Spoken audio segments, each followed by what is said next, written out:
Welcome to Buckeyes Tomorrow Morning for Tuesday, February 4th. I'm your host, Tom Orr. The Texas game is in 207 days. The game against Michigan in 298 days. On Sunday, news broke Chip Kelly leaving the Buckeyes for the Las Vegas Raiders for $6 million. Everyone understands that. That makes sense. Okay, so now what's next for the Buckeyes? Well, going to go through some possibilities with our buddy Ross Fulton, the X's and O's guru at BuckeyeHuddle.com. When we have Ross on the show, we are sponsored by Jeff Ruby's of Columbus, proudly offering nationally acclaimed USDA prime steaks, seafood and sushi, impeccable service, live entertainment, and an attention to detail that is simply unmatched. Just go to jeffruby.com/Columbus to check out the menu and make a reservation for today. All right, Ross, we're going to start with the same question we started with on the defensive side of the ball when we did this show about a week and a half ago. And that is, so the benefits of a continuity hire versus do a full national search. What is this kind of a different conversation on the offensive side of the ball because you've got Ryan Day there, and so you already kind of have the continuity there in a way you don't necessarily on the defensive side of the ball. How do you weigh that in looking at candidates for this position?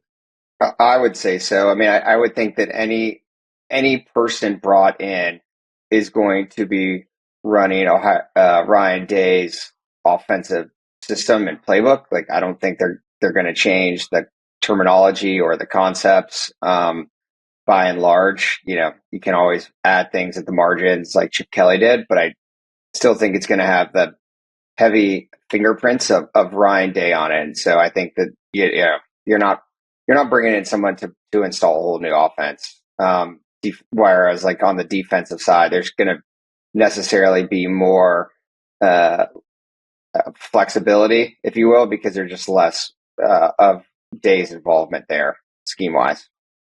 All right, so let's start with the two guys who are kind of internal or internal adjacent kind of possibilities. One of them is wide receivers coach and current co-offensive coordinator Brian Hartline. And, could he just get a title bump and, sort of do what he was theoretically in line to do a couple of years ago before Kelly came in? What would he bring to this, and what would be the benefit of hiring him? Yeah, I mean, I think that's the biggest question is, I mean, it's now 9 years, I believe, with Brian Hartline and Ryan Day together. I would think at some point Hartline is going to want to move up in the profession. He interviewed for the West Virginia head coaching job. I guess you could question whether, does he want to be a play caller? I presume, yeah, since he was, as you said, in line to do it a couple of years ago before Day pulled back on that. So I think to the extent you want to keep Brian Hartline around, I think it's sort of like put up or shut up time, so to speak. And so I think the question then for Ryan Day is how comfortable do you feel? Do you think he's more ready to do it than he was 2 years ago? Is Day getting more involved on the play calling side? To varying degrees. Maybe not back to full-time play calling, but maybe more involved than he was last year in terms of the game planning in the regular season week to week. I know that he lauded Hartline's input in terms of, on the passing game front in the playoffs following the Michigan loss. I think though, if you hire Hartline, between Hartline and Day and Keenan Bailey, you have a lot of people who have been focused principally on the passing game. And so then I think it's really incumbent, on whoever they hire for the offensive line coach to be heavily involved with the run game. Well, and that maybe is a little bit of a transition to the next guy I was going to ask you about. And this is, I'm sort of lumping him in as an internal person, even though he has not been on staff for a couple of years at Ohio State. And that's Kevin Wilson. He was the offensive coordinator under Day for a few years and then left to take the Tulsa job. He lost that job at the end of last season. And so he is now back on the open market. He's been around the building a decent amount recently. His son Toby was on the team, just graduated at the end of last season. But, where does Kevin Wilson potentially fit in that? He has sort of the offensive line background. He has the sort of run game background. Is that a step backwards in terms of the development of the continued growth of the Ohio State offense? Or is that potentially something that is you can bring him in and you're not losing a step because he knows the players, he knows the system, and he knows the building? Yeah, I don't think it's a step back. I mean, they had lots of good offenses. I don't think that in terms, I guess people would probably be concerned about, is this going back to being a heavy stretch or outside zone based team? Maybe, but I don't think that there's any reason that Kevin Wilson and Ryan Day can't be more diversified if that's what fits the team better. Continuation of what they did in the playoffs.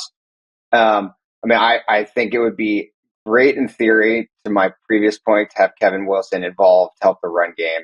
I do think that there's how the staff would fit together is a question mark to me, because I don't think you can make Kevin Wilson the offensive line coach. I wouldn't want my principal offensive coordinator to be an offensive line coach to begin with. There's just too much going on with the offensive line. I also think that he didn't really recruit when he was the tight ends coach. That was obviously a concern with Justin Fry. I would not want Kevin Wilson being the principal recruiter for the offensive line.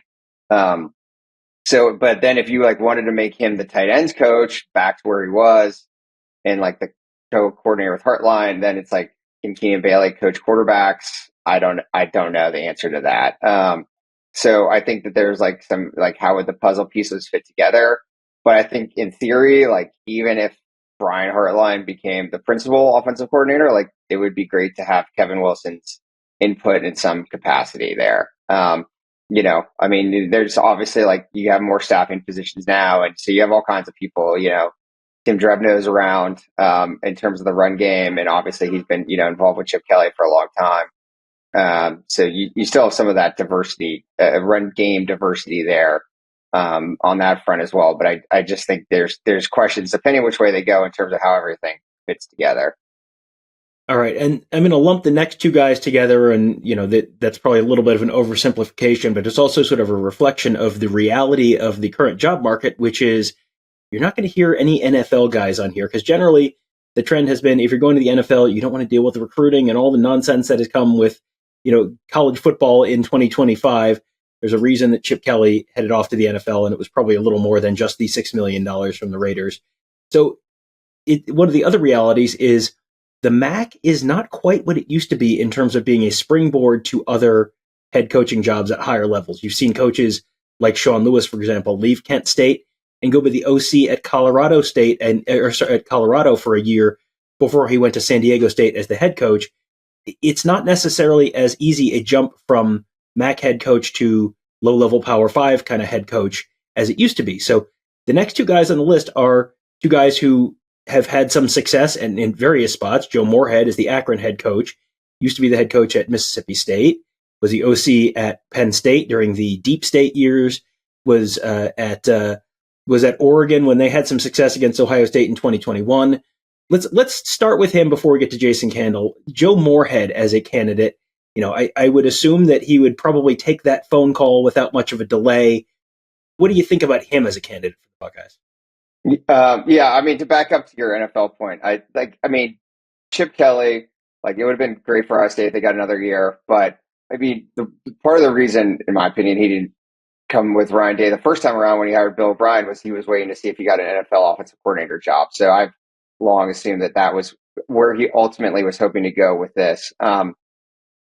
Joe Moorhead it's an interesting one. I have a lot of respect for what he does and what he's been as a play caller. How it would mesh with Ryan Day to our earlier discussion is sort of an open question to me. Jim Moorhead's always much been very RPO run pass option focused. And it's a heavy dose of that. And so, how does it mesh? Obviously Ohio State's does that, but it's not quite so permeating everything they do. So I think that's just a how it would all mesh together question as much as anything else. But obviously he has a lot of proven success. The other MAC head coach I wanted to ask you about is Jason Candle, who I was just checking, started at Toledo in 2016. He has been there forever and has won MAC titles, but he's still at Toledo. And, you would assume at some point he has had his name mentioned with a bunch of other head coaching jobs, and it never seems to work out. What would Jason Candle bring to Ohio State in terms of an offensive line? Yeah, I think that, whether I can't remember if it was reported or just rumored last year that Candle was in the running at the time when Day was looking for an offensive coordinator last year. I mean, I think he would like to make that jump. Same thing. I mean, a lot of proven success, track record. I think offensively, like probably a little bit more, I don't know. Whereas like Joe Moorhead is like a very sort of like defined way of he does things. There's probably like a little bit more flexibility on the Jason Candle side of things.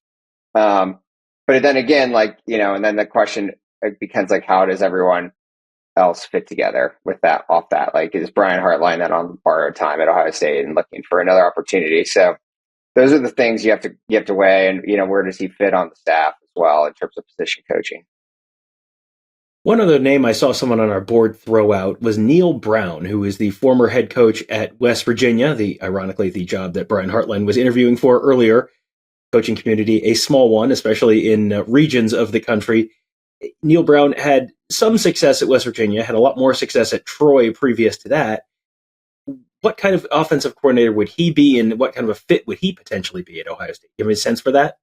Yeah, it's kind of an odd one to me. I mean, he was like at Troy, like he was a big air raid guy, and then like at West Virginia, I mean, I guess you could say that he has brought some, a lot of focus on the run game from like spread sets, and maybe like that would be his niche, and then you count on Day and Hartline to a lesser extent on the passing game, and that's how it sort of meshes together. But again, that's sort of an interesting one. I mean, I guess Bill O'Brien didn't really have any Ryan Day connection last year, but there's not really any like sort of shared background with Brown. So it would, to me, like when I saw that name, like that's a little bit out of left field, but I guess I could see how like, he's bringing a particular focus that would sort of add something to the staff. And just to kind of put a button on this, we talked in terms of the defensive staff about Matt Guerrieri, but maybe you bring in a veteran voice to kind of help him out, or, be sort of the Greg Madison type role, for, lack of a better explanation. Is that something, if you were going to go with a Brian Hartline type, a first-time play caller, or have him in some sort of a role there, is that something where you'd maybe be looking for, whether it's Kevin Wilson or someone else outside to sort of be that veteran Greg Madison type guy to help with that adjustment?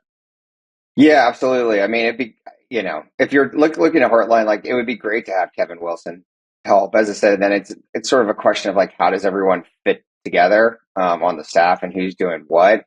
But certainly like someone who could not only like the veteran presence, but as I said, like someone who brings sort of like a history of being focused on the run game would be helpful. Just as like we said with like Guerrieri, like someone like Madison who had a history of being focused on the front in particular.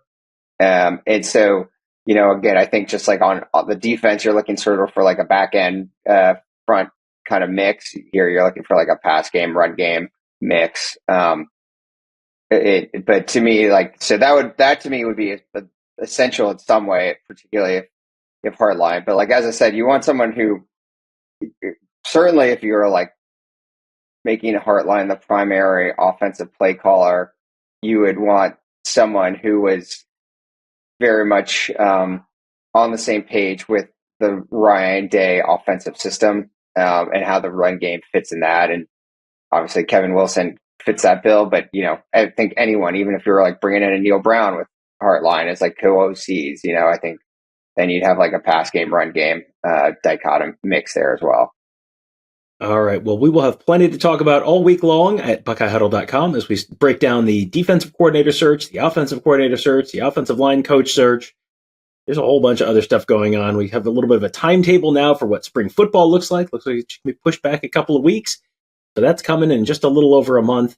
And basketball season, there is a ton to talk about right now at BuckeyeHuddle.com. Our board has been very active the last couple of weeks as we head into what should be a very entertaining and very eventful offseason for the Buckeyes. So thank you again to our sponsors, Jeff Ruby Steakhouse, the award-winning upscale steakhouse in downtown Columbus, named one of the top 50 steakhouses in America by Food Network. Just go to jeffruby.com/Columbus, check out the menu, and make a reservation today. That will do it for today. Thank you guys all for joining us. Have a great day.